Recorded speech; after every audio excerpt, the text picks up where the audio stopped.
Biosafety Cabinet atau singkatannya biasanya dikenal dengan istilah BSC itu berfungsi mengendalikan aliran udara sesuai dengan yang kita mau. Karena kalau alat yang kita punya ini, kalau begitu terjadi istilahnya backflow, udaranya mengalir balik menuju ke kita, maka ada alarmnya bunyi. Biosafety Cabinet dengan laminar airflow, gitu ya. Pada dasarnya ada persamaan, ada perbedaan. Jadi persamaannya adalah sama-sama mengendalikan aliran udara menjadi laminar.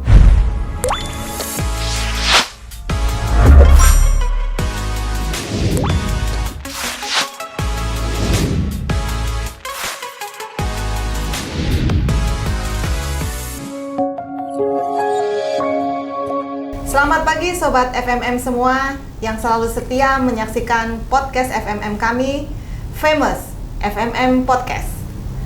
Perkenalkan saya Aulia dari FMM Business Center Surabaya. Kali ini kita akan membahas tentang peralatan laboratorium yang dalam FMM masuk ke grup Laboratorium and Inspection.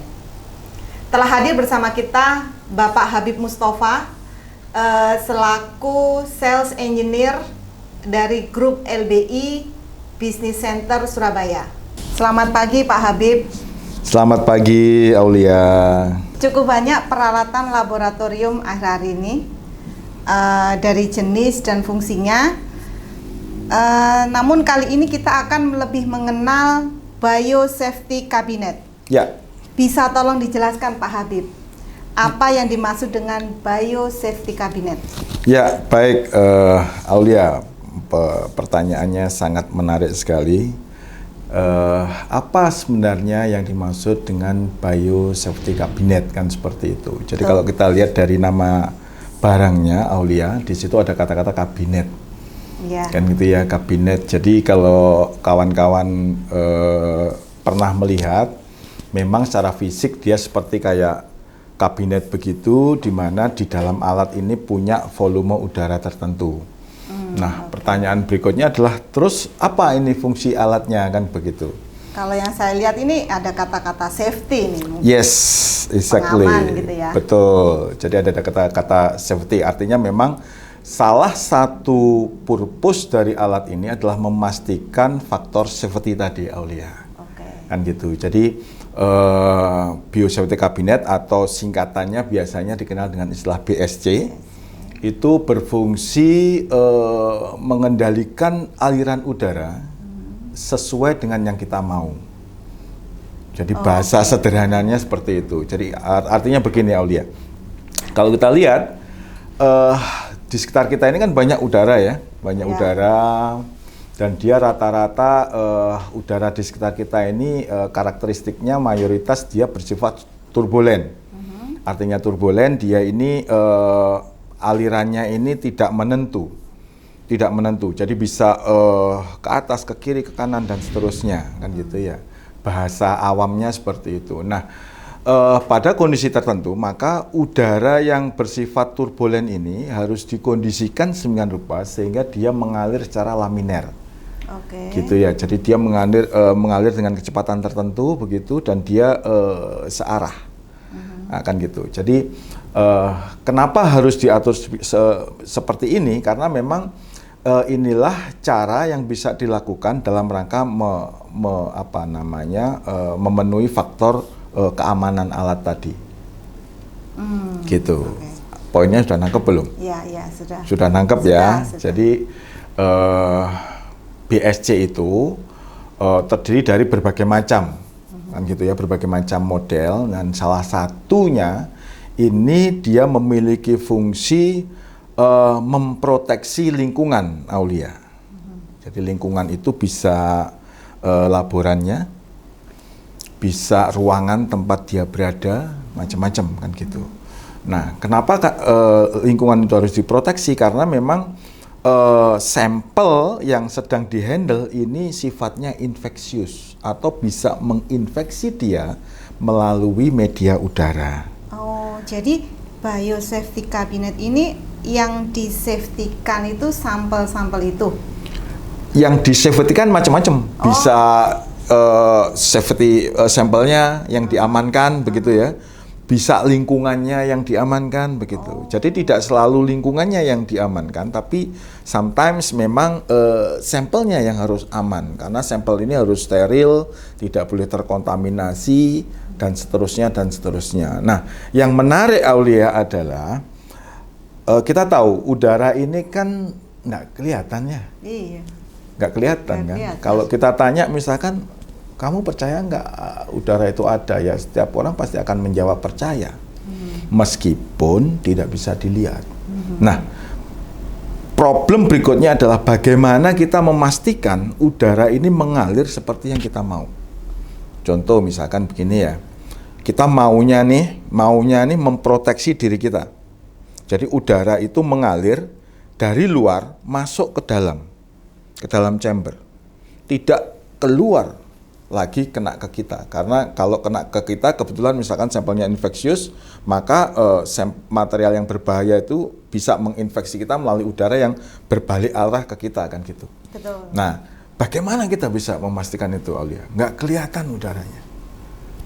Iya, bagaimana itu Pak Habib? Karena memang panca indera kita tidak mampu mendeteksi aliran udara ini kemana, sehingga kita butuh alat bantu, kan begitu. Nah, di alat yang kita punya ini ada fasilitas seperti itu, sehingga kita benar-benar bisa yakin bahwa memang udara ini mengalir sesuai dengan yang kita mau. Artinya begini, kalau kita nggak mau udara itu kembali ke kita, ya alat ini akan memastikan dia bekerja seperti itu.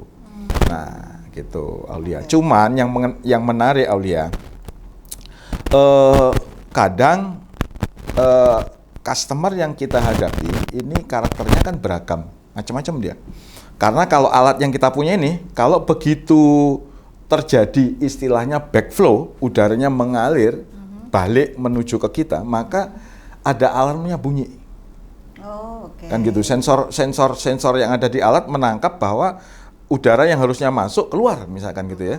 Nah, kemudian ini diterjemahkan oleh alat dengan bunyi. Ada bunyi keluar, kayak sirine gitu. Iya, jadi alarmnya itu alarmnya bunyi, dan di situ ada tulisan nanti keluar. Ini apa problemnya begitu. Iya. Nah, seperti yang tadi saya sampaikan di depan Aulia, yang menarik adalah tidak semua orang suka dengan yang seperti ini. Dengan yang seperti itu. Iya, karena menurut mereka ini alat berisik banget sih gitu. Iya. Nah, tugas kami selaku sales engineer ini berdiskusi. Jadi berdiskusi, mohon maaf dalam tanda kutip, mengedukasi market bahwa penting loh buat kita benar-benar yakin alat ini safe buat kita gitu. Kan gitu kan ya. Jadi kalau sama kayak seringkali kami sampaikan kepada customer, misalkan dulu kita punya pacar gitu ya, pacar pertama, pacar kedua dan seterusnya kan gitu kan ya. Pacar pertama selalu ngingetin Aulia, udah makan belum, udah sholat belum, waktunya tidur lu dan seterusnya. Pacar kedua cuek, mau makan nggak makan terserah, mau sholat nggak sholat terserah. Harusnya kita lebih senang dengan yang pertama ini, karena yang pertama itu memperhatikan kan begitu. Nah, kalau yang kedua kan dia nggak peduli, lu mau ngapain terserah gitu. Jadi seringkali kami berusaha untuk berdiskusi dengan customer agar benar-benar peduli terkait dengan alat bantu yang mereka pakai ini agar benar-benar safe buat mereka sesuai dengan namanya tadi. Memang fungsinya kan itu untuk safety. Betul. Oke, Pak Habib. Lalu apa bisa diberikan penjelasan Pak Habib mengenai jenis dan aplikasi dari biosafety cabinet itu sendiri? Ya, jadi secara umum biosafety cabinet ini ada beberapa bagian utama, mungkin begitu. Yang pertama adalah BSC ini melindungi tadi yang saya cerita di depan panjang lebar, melindungi lingkungannya. Kemudian yang kedua, dia melindungi sampelnya, karena dia harus steril, tidak boleh terkontaminasi udara dari luar. Kemudian yang terakhir ini lebih cenderung dikenal sebagai lemari asam. Jadi kalau lemari asam adalah di dalam ini ada beberapa materi yang dia itu mengeluarkan gas. tapi harus disimpan. Nah, mengeluarkan gas ya, tapi harus disimpan. Tapi harus disimpan. Tapi kalau disimpan nanti ada beberapa gas yang keluar. Oh, nah, gitu. Jadi kalau dengan sampel seperti ini tidak bisa dong kita simpan di almari biasa gitu kan ya. Iya, Kenapa? iya. Karena ntar gasnya keluar, dihirup orang-orang yang ada di situ. Nah, cenderung asam gasnya ini. Nah, kita punya lemari asam yang menghisap gas tadi. Lewat filter. Jadi ada beberapa filter di dalam, udara dikondisikan seperti yang tadi saya bilang, mengalir melalui filter itu sehingga partikel-partikel gasnya berhenti di situ. Pas udara keluar dari alat itu sudah steril, udah bersih, nggak ada bau sama sekali. Bersih gitu ya? Keren, nggak ada bau sama sekali, sangat aman. Nah, ini lemari asam. Ada juga namanya sitotoksik. Jadi sitotoksik itu untuk mirip-mirip lemari asam. Jadi kadang laboran bekerja ini mencampur zat-zat yang dipakai untuk terapi ini kanker. Ya. Jadi karena ini zatnya berbahaya, maka pada saat proses pencampuran itu dilakukan di dalam alat yang namanya sitotoksik. Jadi kalau yang semacam ini filternya lebih banyak karena memang larutan yang terlibat ini lebih berbahaya dibandingkan dengan yang lain. Oke. Seperti itu. Oke, Pak Habib. Lalu satu lagi pertanyaan Pak Habib. Oke. Perbedaan biosafety cabinet dengan laminar airflow. Biosafety cabinet dengan laminar airflow, gitu ya. Pada dasarnya ada persamaan, ada perbedaan. Jadi persamaannya adalah sama-sama mengendalikan aliran udara menjadi laminar. Perbedaannya, kalau laminar airflow ini cenderung fungsinya untuk memproteksi sampel, Aulia.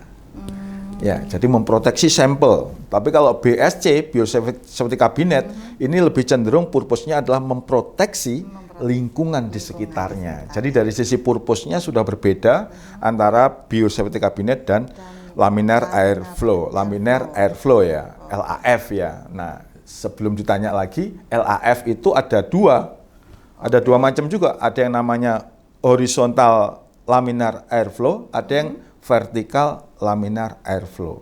Kalau dari sisi kenyamanan, tapi kadang customer tidak cukup memperhatikan itu. Jadi di dalam benak mereka seringkali kami melihat dipikir sama-sama laminar airflow. Iya, memang sama-sama laminar airflow, tapi yang satu ini sifatnya alirannya horizontal, yang satu vertikal. Bedanya di mana kan gitu?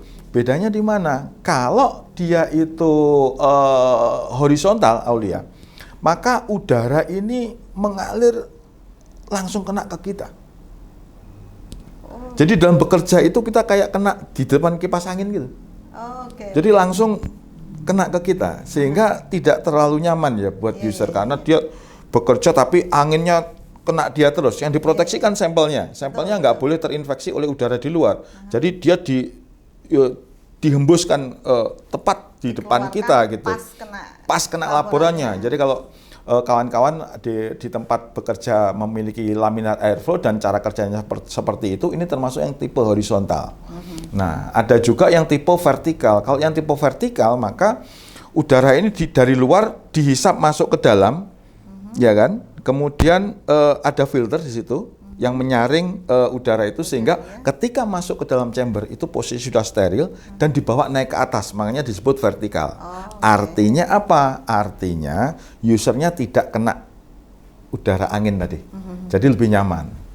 Yang vertikal. Jadi kalau misalkan budgetnya cukup, kita lebih menyarankan kalau laminar airflow lebih cenderung menurut kami lebih nyaman yang menggunakan vertikal daripada yang horizontal, tapi memang harganya berbeda.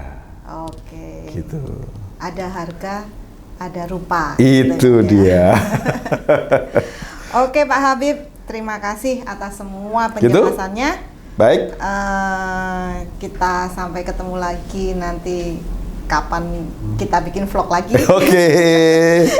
Anytime. Kalau gitu. Terima kasih Pak Habib. Terima kasih banyak Aulia. Selamat siang. Oke, sobat FMM semua.